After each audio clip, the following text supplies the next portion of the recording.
अगर आप class 10th में हो और इसी साल बोर्ड एग्जाम देने वाले हो तो ये क्वेश्चन आपके लिए बहुत ही ज़्यादा इंपॉर्टेंट हो। फिर चाहे आप बिहार बोर्ड से हो, सीबीएसई बोर्ड से हो, राजस्थान बोर्ड से हो, यूपी बोर्ड से हो या फिर कोई सा भी बोर्ड से हो, अगर क्लास 10th का एग्जाम देने वाले हो तो ये क्वेश्चन आपके लिए बहुत ही बड़ा वरदान है, क्योंकि ये क्वेश्चन आपको फ्री ऑफ कॉस्ट 5 मार्क्स दे के जाएगा।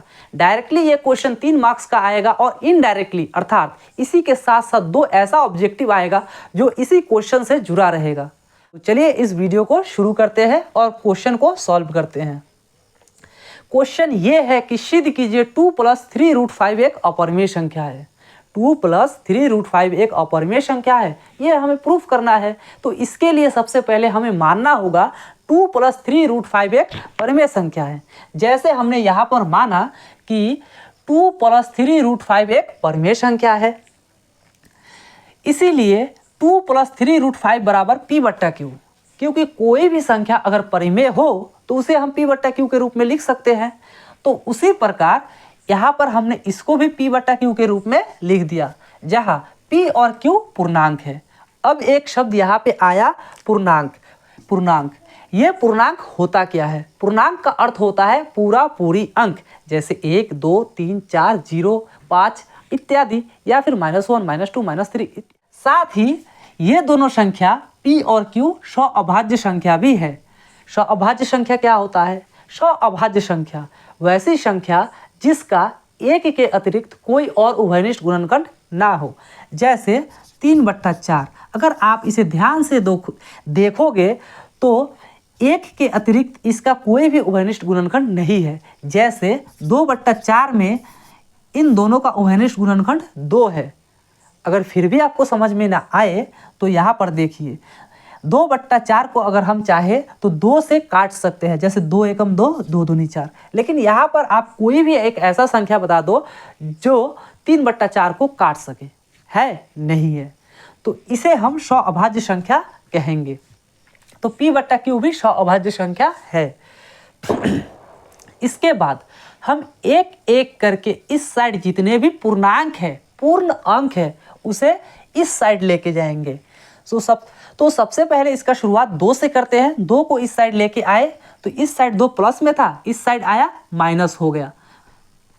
2 के नीचे कुछ नहीं तो 1 है, और इस पूरा को हम भिन्न का घटाव के रूप में करेंगे। साथ ही अगर हम यहाँ से 3 को इस साइड उठा के लाए तो इस साइड मल्टीप्लाई था 3 से, तो इस साइड आएगा तो डिवाइड में हो जाएगा, यानी 3 ऊपर था तो नीचे आ जाएगा। इस साइड 3 ऊपर था, इस साइड आएगा तो नीचे हो जाएगा।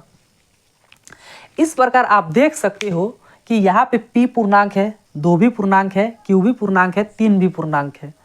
अब आप ही बताइए, कोई भी पूर्णांक संख्या लो आप, 1, 2, 3, 4, 5, 6, चाहे कोई भी पूर्णांक लो, सबको जोड़ो, घटाओ, गुना करो या भाग करो। क्या पूर्णांक जोड़ने से, घटाने से, गुना करने से या भाग देने से कभी अपरिमेय संख्या हो सकता है? थोड़ा लॉजिक लगाओ।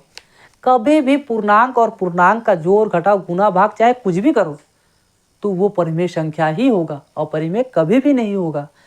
इसीलिए क्या ये एक परिमेय संख्या नहीं होगा? होगा।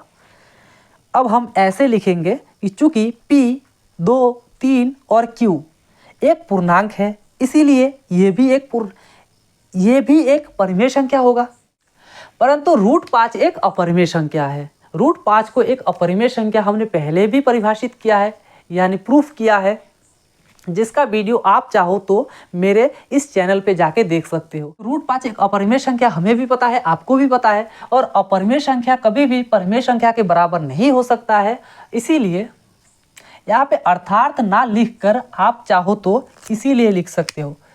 इसीलिए √5 बराबर कभी भी नहीं होगा p - 2q/3q के।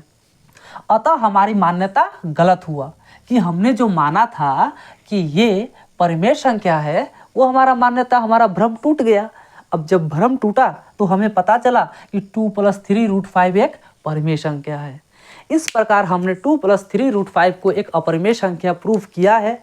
ये क्वेश्चन या फिर इसी से रिलेटेड जुड़ा हुआ क्वेश्चन आपको बोर्ड एग्जाम में एक देखने को ही मिलेगा। तो मेरा आप सबसे रिक्वेस्ट है कि इस वीडियो के बाद आप जाओ, √5 एक अपरिमेय संख्या है, मेरे चैनल पे ही वीडियो है, या फिर इसी स्क्रीन पे इस साइड आपको देखने को मिल जाएगा वीडियो। इस पर क्लिक करो और जाके इस वीडियो को देखो। और हाँ, अगर आपको ये वीडियो अच्छा लगा हो तो वीडियो को लाइक करके चैनल को सब्सक्राइब ज़रूर करना।